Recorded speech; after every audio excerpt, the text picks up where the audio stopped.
এইটা আমার বিয়ের তথ্যসূচি, যেটা আমি নিজে হাতে তৈরি করেছিলাম। এই ভিডিওটা এডিটই করা হয়ে ওঠেনি এতদিন, তাই দেওয়ার হয়ে উঠছিল না। নিজের মনের মতন করে ডিজাইন করেছিলাম এটাকে। কুলোটার ওপরে ক্লে দিয়ে কি কি তৈরি করব আর কেমনভাবে সেগুলোকে রাখবো আগেই ভেবে রেখেছিলাম।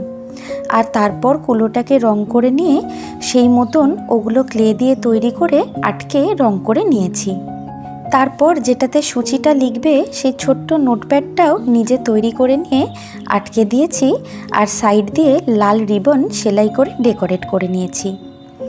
আমরা ঘটি আর আমার শ্বশুরবাড়ি বাঙাল, তাই আমি গাছকৌটো আর কাজললতা দুটোই রেখেছি, সঙ্গে পানপাতা, শাঁখা, পলা, কড়ি এসবও। বিয়ের জিনিস মানেই মেয়েদের কাছে খুব শখের জিনিস। কেমন হয়েছে জানাতে ভুলবেন না কিন্তু।